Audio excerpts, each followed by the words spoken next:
Tales from a Forgotten Realm, Number 1. One dead orc and a broken tavern. Grae Shortankard looked down at his shaking fists and gripped the cold oak wood of his crossbow. He centered his mind, and the shaking eased. It had happened so fast. His party of 4 had entered the Wave Echo mines, but only 3 had left.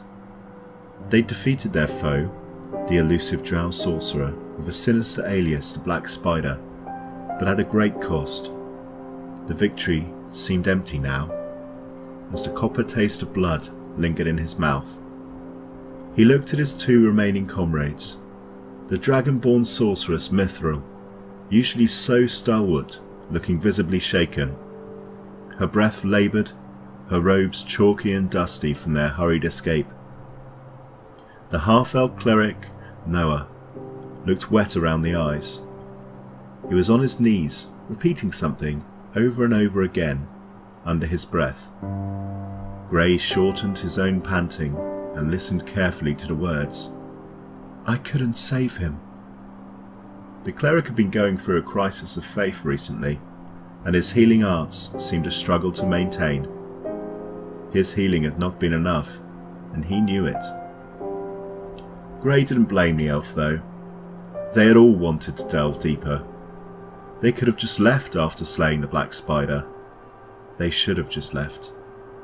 But it was too late now. The damage had been done, and Grae had lost his best friend. The orc had seemed so strong, so sure that his rage would protect him. Grae had seen him fight, and he had started to believe that the half-blood could fight anything, and best it. He had stood his ground in the acid breath of a green dragon and refused to fall. In the end, however, his death was not a valiant one, facing a mighty beast. He had fallen to the undead, wandering the mines. And for what? What purpose? Searching for trinkets? Grae took one of the many gold pieces he had in his satchel out and stared intently at it, as it glinted in the sun. "Were you worth it?" he said to himself, before tossing the coin into the nearby mouth of a cave. "Were you worth it?" he shouted to the gaping maw, tears welling up in his eyes. Mithril walked over and rested a claw on the halfling's shoulder. "Grae," the dragonborn started. He shrugged her off. "No. I'm done, Mithril. I'm all spent up," he said, turning away. "I can't do this anymore. How many times do we need to face death? We keep fooling ourselves that we're heroes."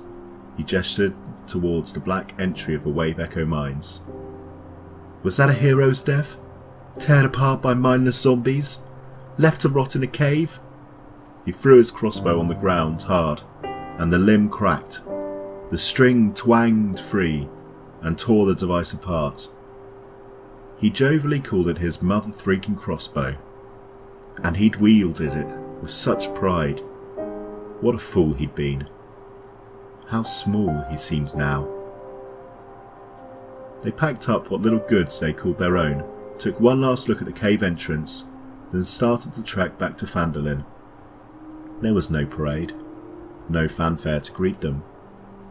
Life wasn't like the tales of old. The part-ruined town sat like a stain upon the wilderness. It had been attacked by the same dragon that had nearly killed them all. A petty act of dominance and revenge for the foolhardy attack. The whole village had been punished for their pride. Grae felt the guilt well up in his throat, a cruel companion for his grief. The main tavern had been burnt to the ground in the dragon attack. The owner had lost his young son and wife. A poor man. Grae had almost envied him when he'd first met him. To lay down roots in a growing community, to be part of something. Grae had been a thief and a criminal for most of his life, and skirted the dark edges of society by necessity. It had been a lonely life. The half-orc Grum had changed that. Grae had found in him a comrade, a confidant, and a protector. Now he was gone. and Grae had not been prepared for how empty and alone that would leave him. The remnants of the party found their way to the remaining smaller ramshackle bar in town, the Sleeping Giant Tap House. They raised a drink to their fallen comrade, and then parted ways. The orc, funnily enough, had been the glue that bound the party together, and with him gone, they each had to deal with their trauma in their own way. Mithril had vowed she would remember him through her deeds. Noah to find his faith again. He needed it now, more than ever. Mithril agreed to help him, stating that a holy crusade was as good an adventure as any. They left the following morning after divvying out the treasure. It was strange to think that all the blood they'd shed amounted to this, a small pile of metal discs. Grae was left alone now, truly alone. He'd always wanted to be rich, but it seemed such small consolation now. It seemed you could not bury grief with gold. It was this realization that led him to try alcohol instead. He had frequented the Sleeping Giant Tap House each day. They'd saved the new owner from a criminal gang that he had been a part of a long time ago. He'd slain the head of a gang, showing no mercy. The memory made him feel sick now, that he could discard a life so cheaply and hold another that was lost so dear. It wasn't fair. Life, it seemed, wasn't fair. Eventually, Grae, deep in his cups, began to grow weary of being looked at with pity by the other tavern goers, and decided that alcohol was maybe not the best medicine for his grief. It was merely a bandage that held the blood at bay, but the wound would never heal. He had to make a change. He had to cauterize that wound. The town had grown around him in the last few months. Phandalin, it seemed, could heal faster than he. Halia Thornton was now the new mayor, and the town was starting to find its feet again. She'd brought an idea to Grae this rainy afternoon, and for the first time in the last few months, he was in a sober enough position to consider it. Barely. Grae, my friend, I've known you for a while now, and I hate to see you dull your wits to alcohol. You have so much more to give. Grae belched loudly. I really don't know, he slurred.